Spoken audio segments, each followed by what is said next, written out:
तो अगर अष्टांग हृदय के इस सूत्र को आप माने और समझें, अष्टांग हृदय कहता है कि जिस भोजन को सूर्य का प्रकाश ने स्पर्श नहीं किया हो और पवन ना मिला हो उसको कभी मत खाइए, वो जहर है। दूसरी हमसे क्या गलती हो रही है, हमने अपने घर का नाश्ता ऐसा बनाया जो यूरोप और अमेरिका में मजबूरी में खाया जाता है। मैंने कहा ना, पाव रोटी, डबल रोटी, बिस्किट, अब हमने घर में शौक से लाना शुरू किया।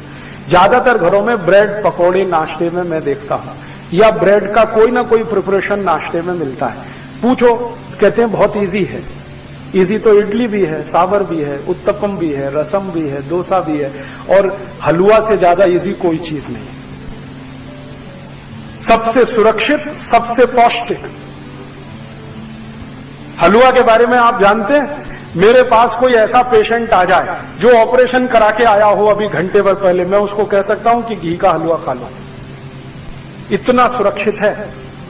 उस पेशेंट को रोटी नहीं खिलाई जा सकती, दाल नहीं खिलाई जा सकती, चावल नहीं खिलाया जा सकता, कम से कम 15 दिन। लेकिन मैं उसको ये जरूर कह देता हूं कि ऑपरेशन खत्म होते ही जैसे ही होश आए हलवा बना के खिला देना, देशी गाय के घी का, क्योंकि वो हीलिंग में बहुत मदद करता है। तो हलवा से ज्यादा तो कोई भी हमारे पास डिश नहीं है जो 5 मिनट में बन सके, लेकिन वो हलवा गायब हो रहा है धीरे धीरे। पाव रोटी आ गई, डबल रोटी आ गई, बिस्किट आ गया, घर में नूडल्स आ गए, और सवेरे के नाश्ते में ये जरूर है।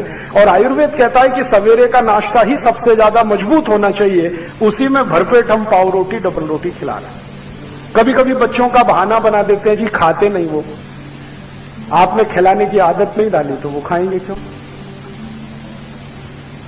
यहां से ही हमारी जिंदगी की गड़बड़ी शुरू हो रही है। और ये सड़े मैदे की पाव रोटी, डबल रोटी आप जितनी खाएंगे कब्जियत उतनी ही बढ़ेगी। कब्जियत बढ़ेगी तो शरीर की बीमारियां बढ़ने वाली हैं। 103 बीमारियां होती हैं, ये ध्यान रखिए।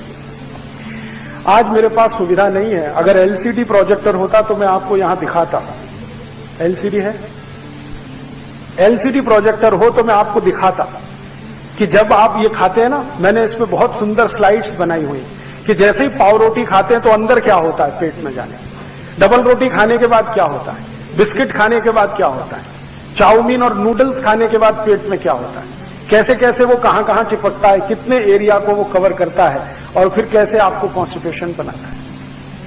और उसका बनाने का जो तरीका कोई देख ले तो उसको घृणा हो जाए, इतने खराब तरीके से बनता है।